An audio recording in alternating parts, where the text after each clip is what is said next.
Merry Meet, Annie here. Tonight I am videotaping my thoughts on Lammas and also sharing with you the making of the incense and the oil that I'm using for Lammas. And it brought something else to mind for me, something that's been circling around my head. And that is that I, over time, have gotten quite a few questions from people, comments on videos or emails that have been sent to me asking me about rites for the solitary practitioner. So as I am sharing how I'm preparing my oil and incense for Lammas, and then I'm going to share my thoughts about the meaning of Lammas, I've been realizing that there are some of my viewers who are still holding questions in their mind about ritual and the solitary practitioner. So in this video I'm not going to try and say this is what a rite is. We each determine for ourselves what that is. But since I am a creature of ritual and love my rituals, I thought that I would share some thoughts about rites for the solitary practitioner, some notes I've made from the kinds of questions that I've been asked. So, why would a solitary practitioner want to do a rite? Well, there does need to be a plan. There has to be a reason why you're doing it. I do get comments from solitaries who ask me, what they share is that they went through a process where they saw a ritual in a book or they saw it in a YouTube video. And they went through quite a process to mimic it, to follow the flow of that rite. And then they were sitting in it, in the middle of it, and just weren't sure why they were there or what next.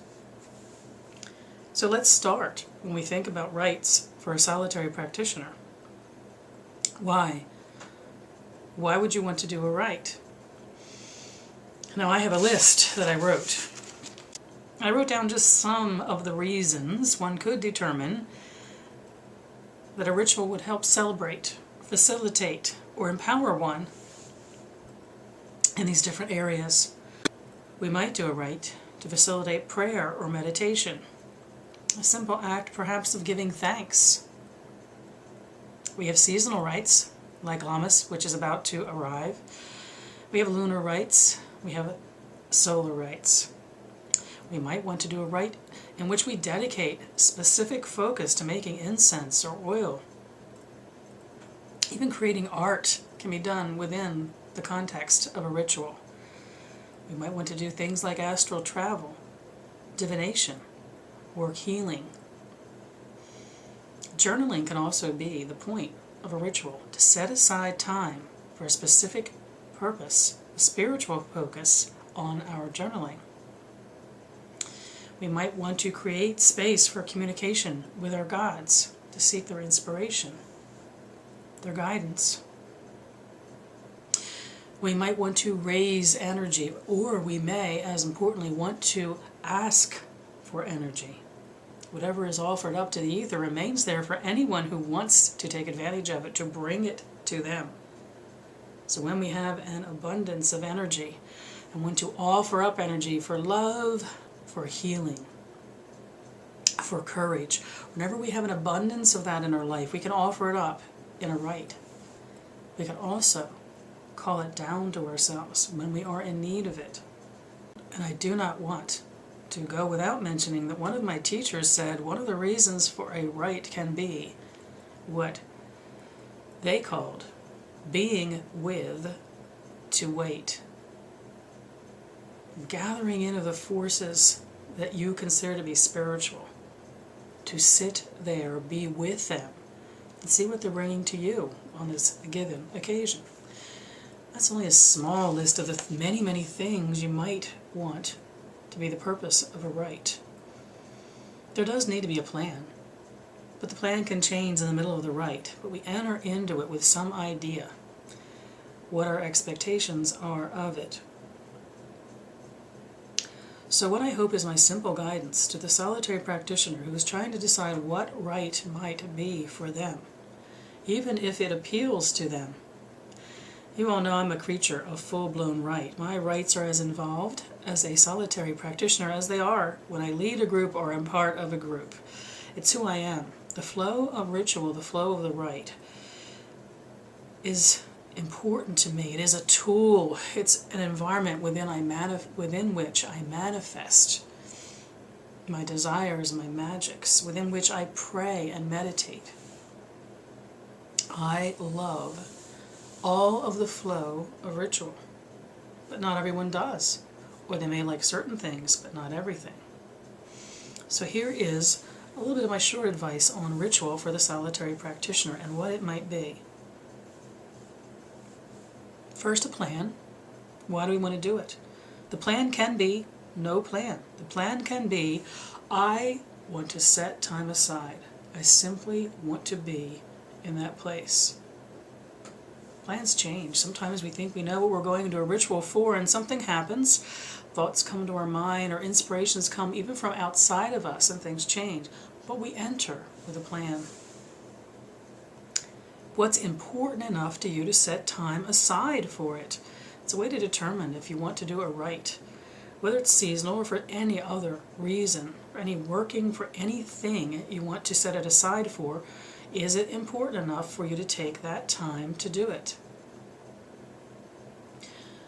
What would you consider to be your sacred place?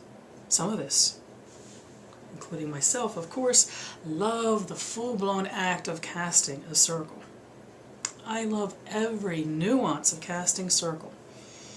Some don't. None of us really need it. It's a tool amongst the other tools that we use to facilitate our work. Some need a more casual way of doing it, some need a more sophisticated way, convoluted, simple. Some need no creation of a formal circle in any sense. So the first question you would want to ask as a solitary practitioner who's considering doing ritual, what would you consider to be an act of setting a place aside as sacred? What would make a place sacred for you? That's what the casting of a circle is. It sets that sacred place outside of the routine of your life. We call it between the worlds. And when we work magic in a traditional sense, it is indeed a place between the worlds. But as a new practitioner, the simple act of saying, this is how I'll put aside this place and this time as sacred to me, is your first step on creating ritual space. And then think, what do you want in your sacred place with you? What spiritual allies do you have? Do you have deities you work with? Do you have guardians? Do you have ancestors? Do you work with the elementals? What would you gather around you in your sacred place to facilitate the plan, whatever it is that you're planning on doing with your time? What is a sacred place to you, and what would you invite to it? Think about what you've tried so far. What felt good, what didn't. Some things just feel right. Other things can feel like a rock in the stream. You just know that wasn't you. It didn't suit you. It's fun to try all kinds of things. And when I work with people on ritual, I will share the entire length of everything that I do. And it's a long process because that pleases me. It works for me. Some may relate to some of those things. Some may relate to none of them. We are all different. What makes a place sacred? What do we want to invite to join us there? And what do we like that we've tried? What do we not like that we've tried to facilitate the process for that? And then comes, what will you do when you're in that circle? What is the plan? What will you accomplish? There is what you planned on accomplishing coming in, and sometimes there is a shifting, and it changes and it becomes something else in your sacred place. But what is the plan? When you have decided, this is how I make this place sacred, and this is what I'm gathering around me, then what? And so often solitaries confide that they get to that point in the ritual having followed everything in a book or watched other people's YouTube videos, and then they find themselves sitting there feeling like a bump on a log. Now what? What was the plan? What do you mean to accomplish when you're in your circle? And then there's the work of your circle, what you have determined you will do. And then your decision is, and how will I end it? How will I determine it is done? when the work of your circle, when your plan has ended, when everything has come to its natural conclusion, how will you declare that you're setting that time back into the time of your regular living physical life? Creating sacred space, deciding who are you inviting, what you are going to do, and how you are then going to offer that space back at the end of your rite. And the final step, what do you take from what you did in that circle into your life, what we call acting in accord. Very important part of your ritual.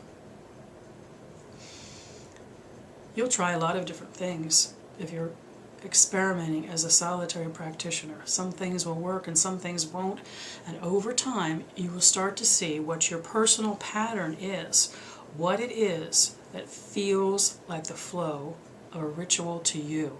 What is a routine? What is a pattern? What is something that when you go to and establish this sacred place in whatever your personal style is, what is the pattern of what then happens? No one can tell you what that pattern is.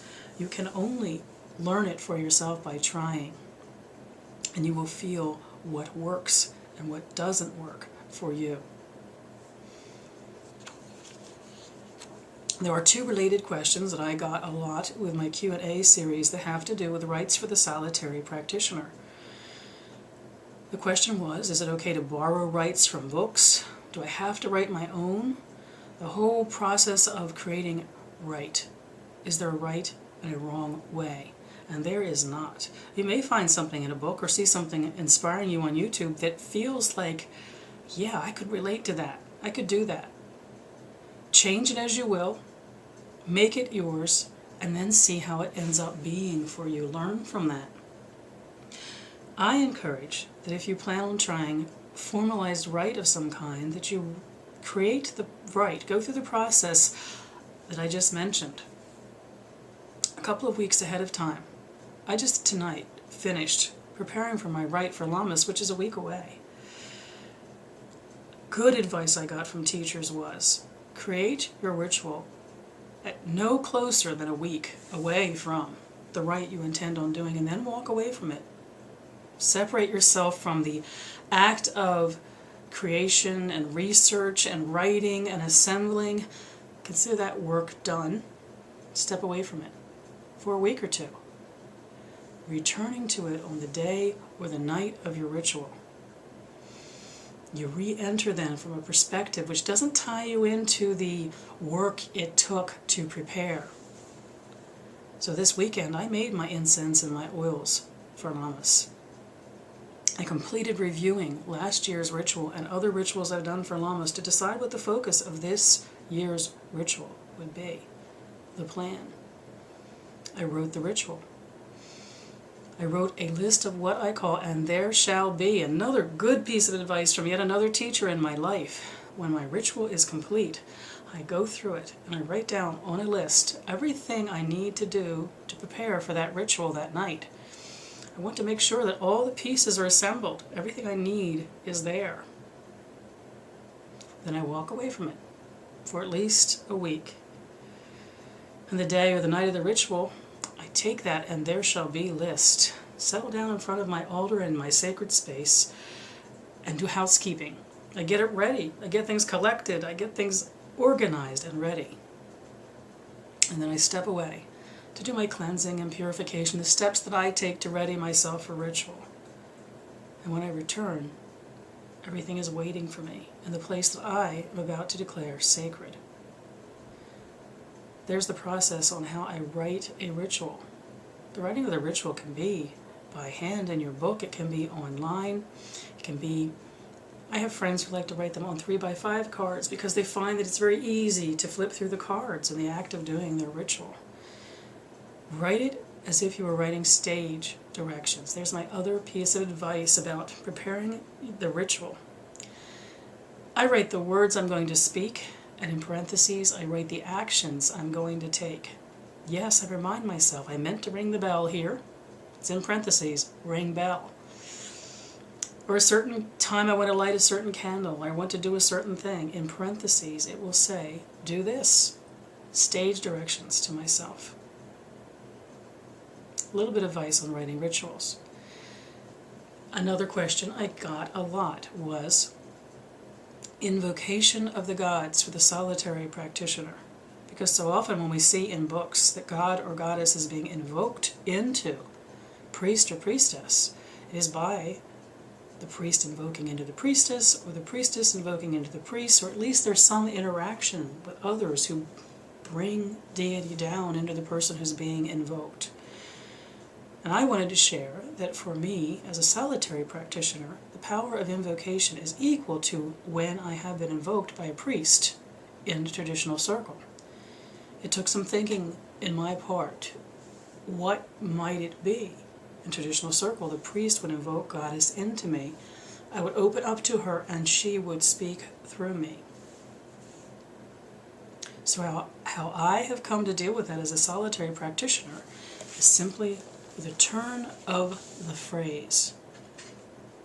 As a solitary practitioner, when it comes time to invoke the goddess, where normally a male would invoke the goddess into me as the female, and that I would speak as her, I do this complete unto myself with the words.